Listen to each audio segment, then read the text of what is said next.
Okay, so picture this. A snake, but it's a mouse. Yeah, I know, kind of creepy, right? But that's what we're diving into today, folks. We're talking about scientists messing around with mouse DNA, and guess what? They're starting to look a little less Mickey Mouse and a little more, well, snake-like.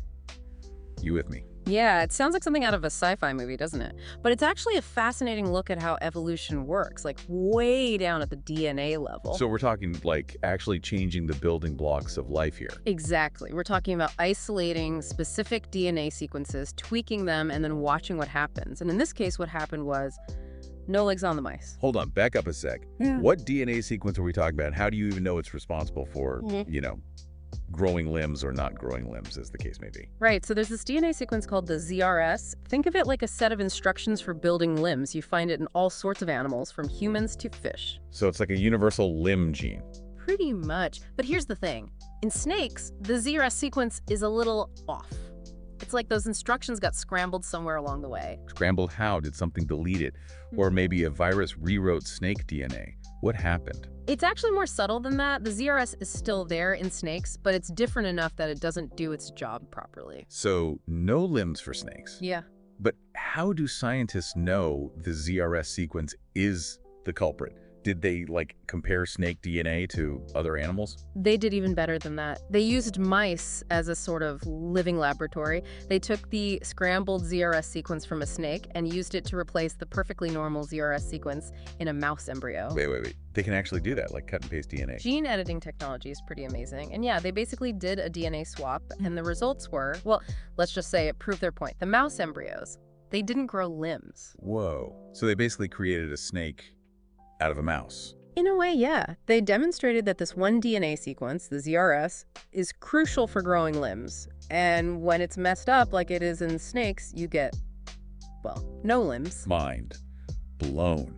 So we've established that snakes have a sort of broken limb instruction manual. But how did that happen? And what does it tell us about how snakes evolved? That's where things get even more interesting.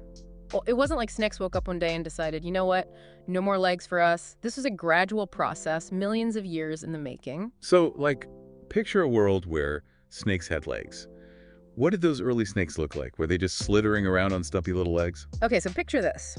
It's a warm, humid day, say 100 million years ago. You're strolling through a lush forest and you spot a creature slithering through the undergrowth. It's got scales, it's got that classic snake head, but wait, what's that? It's got these little tiny, those, my friend, were the basal snakes. Basal snakes, right? You mentioned this earlier. So they were like the prototype snake. Exactly, like the beta version before the big software update. And that update was delete legs. Pretty much. But think about it. Why would a snake, even a beta version snake, want to ditch the legs? It seems counterintuitive, right? Yeah, I mean, legs are pretty useful, for walking and stuff. Sure, for most animals. But snakes were carving out their own niche in the world, slithering through dense undergrowth, squeezing into tight spaces to hunt prey. Legs would just get in the way. Makes sense. It's like trying to crawl through a jungle gym with those inflatable dinosaur costumes on. Not exactly aerodynamic. Exactly. Those early snakes, the ones that inherited those scrambled ZRS instructions, they were the ones who thrived in those environments. Survival of the fittest, snake style. So those legless snakes, they're like, see ya later, suckers, and slithered off to evolutionary success. Something like that. And over millions of years, those genetic changes, those typos in the DNA code, they became more and more common in the snake population. Eventually, it led to the incredible diversity of legless snakes we see today. From those tiny genetic tweaks to a whole planet full of snakes. It's kind of amazing when you think about it. Yeah. But wait, hold on. If losing legs was such a winning strategy for snakes, why do we still have those basal snakes with legs kicking around? Why haven't they all disappeared? Great question. Because evolution isn't always about finding the best solution. It's about finding a solution that works well enough for a particular environment or lifestyle. So maybe those basal snakes with legs, they found their own little corner of the world where legs actually gave them an advantage. Exactly. Maybe they were better at climbing trees or hunting in a different way. Fascinating. So it's like that saying, there's more than one way to skin a cat. Or to evolve a snake, I guess. Something like that. But let's talk more about how scientists actually figured out that whole scrambled DNA thing. So they were able to pinpoint the exact genetic typo that took away snakes' legs? That's incredible. Yeah, it's pretty wild, right? And they didn't stop there. They decided to see if they could, fix the typo. Wait, seriously? They tried to give the snake DNA its legs back? Well, sort of. They took that missing snippet of DNA, the one that got deleted in snakes, and they inserted it back into the SNCC ZRS sequence. So they basically hit undo on snake evolution. In a way, yeah. And get this.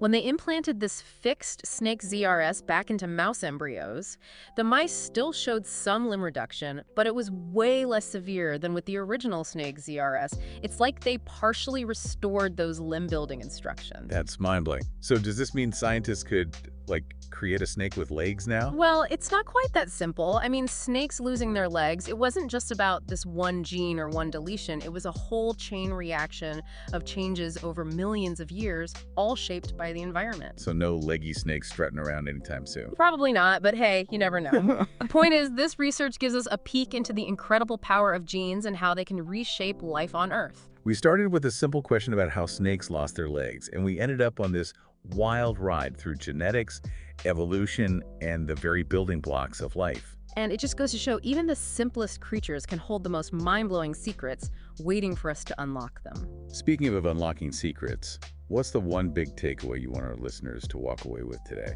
That DNA, it's not just some boring code, it's a living blueprint, constantly changing and adapting over millions of years, and we're just starting to understand how to read it, let alone rewrite it. And sometimes rewriting it can lead to, well, mice that look a little less like mice and a little more like snakes. Who knew, right? But that's the beauty of science, always full of surprises.